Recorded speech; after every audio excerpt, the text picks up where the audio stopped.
Hello everyone, today we're going to introduce our program about CAS Competition 2024, which is presented by Team 奥米加咆哮兽.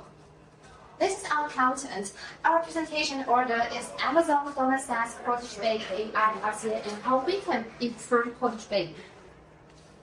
This is our case. We have two clients. Client 1 wants to put Amazon in climate fund, and client 2 wants to add Goldman Sachs to gender-focused ETF. And this is Amazon's. What Amazon's strength is algorithms. And algorithm need data center, and data center consume lots of energy. And what we got from Portage Bay about Amazon. In 2023, all electricity came from renewable source, and energy capacity grew to 1.3 gigawatts from 445 megawatts in 2022. And emissions dropped by 3% with a 12% decrease in carbon intensity. However, is Amazon good to put in climate fund? So now we're going to take a look at the two aspects influenced by Amazon's ESG policy. The first one is risk, which is determined by the price stability. Amazon can ensure a stable energy supply at a fixed cost by signing PPA agreements. Plus, Amazon also builds its own renewable energy facility. These provide Amazon a stable cost price. And the second one is cost, which is determined by the price difference between the renewable energy and the traditional energy. On average, renewable energy costs approximately $40 per megawatt, while the traditional energy is double the price, average $80. This price difference allows Amazon to save up to $12 billion in 2023, impressively. And here's some price data in 2023 for traditional energy. We can see there's the huge price fluctuations, and that introduced the instability for the business operations. And so we can now know that the price stability brought by the renewable energy can greatly reduce the risk for Amazon. And now we have the two charts related to cost. On the left, we have the relevant price to coal. And compared to 2010, the relevant price to coal in 2023 has already fallen below the traditional coal. And on the right, we have the levelized cost of energy in 2023. And we can see that the price of natural gas is significantly higher than those of renewable energy. Additionally, carbon emissions are also a critical factor, which are divided into three scopes. And Amazon has implemented policies for each scope.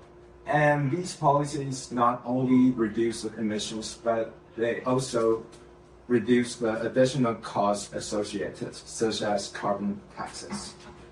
And here shows the world's potential GDP benefit under net zero carbon emissions. And under net zero implementations, the estimated benefits outweigh the cost and increase every year. Okay, so in conclusion, our answer is yes.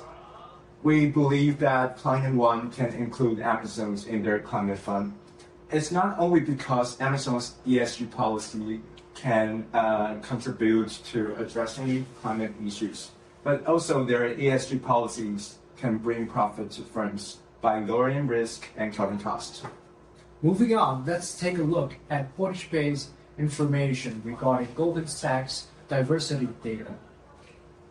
In 2022, women made up 33% of the vice president class firm-wide, and 39% excluding engineering. In 2022, female hires made up 50% of campus analysts, 41% of experienced analysts, and 38% of associates.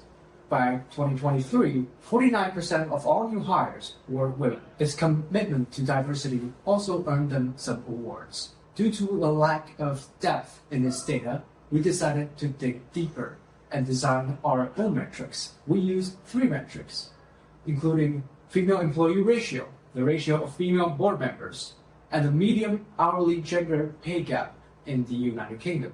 as you can see with Goldman Sachs representing the dark green column and the red line, it outperformed every competitor in its field, including Morgan Stanley, UBS, and JP Morgan. Regarding LGBTQ plus policies, Portier gave us 3 important facts, including LGBTQ plus health benefits and concierge services, inclusion networks, and 3% overall employee and partner class who are LGBTQ plus members. After some digging, we found out that they have wonderful initiatives such as Pink Friday celebrations, LGBTQ plus role models, and they ask about participant sexuality in the interviews to improve equality.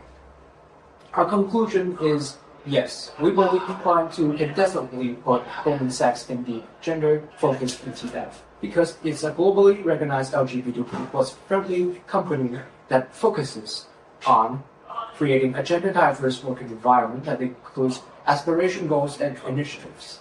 It also has high female board member ratio and employment rate in the industry, while maintaining a low gender pay gap. According to some studies, a gender-diverse board can nourish sustainability of the industry and society, more humane working environment, lower turnover rate, and more pro-ESG policies. And now let's look at the root cause analysis of Portage-based AI. The main question we're asking is, why does the chatbot not satisfy its customer or potential customers' needs? We classified the questions, the problems, into 2 categories. One is strategy, and the other is execution.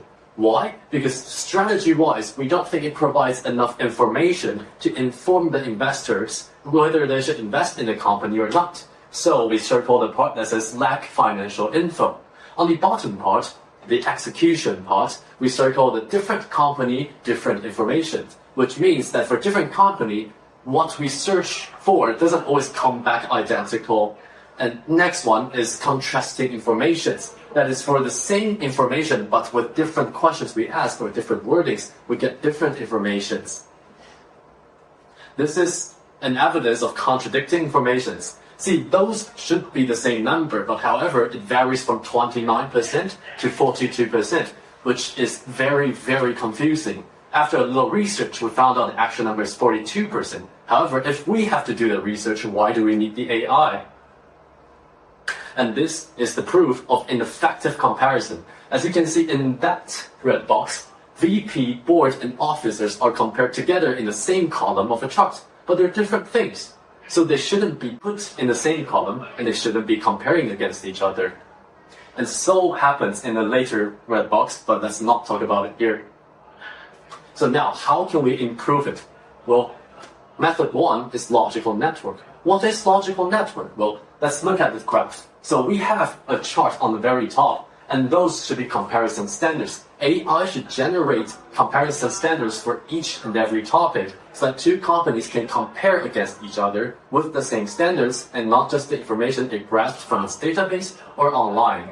And according to those standards, it should dig down into different databases or information sources and grab it back according to the standard and put them together. And that way it'll be very easy to read and very easy to be informed how a company is doing or if a number is good or bad. Well, improvement 2 is adding additional features and changing the company's strategy. In short term, we think adding financial information of the company has is really important because it not only helps an investor to understand the company more, it also allures more investors to come in and get a more fulfilled sight of what a company is capable of financially and ESG-wise. And in middle term, we think it's important to have ratio calculation and number calculation because as we all know, companies can provide different informations from ratio to numbers or anything differently, and sometimes we need to calculate them, sometimes we need to add them or divide them, and that is really inconvenient for everyone. So if the AI can help us doing that and provide us a way more accurate and clear calculation process, it will be a huge plus to the system. Lastly, for long term, we suppose that this AI could emerge into an ESG investment consultant. Not only does it provide ESG information or financial information, it also provides a trend macroeconomics and policies regarding the company or the industry. That way, the consultant will become a real human and not just a tool, and people will use this AI more happily and more frequently. These are the indexes and our sources, and that'll be the end of our presentation. Thank you.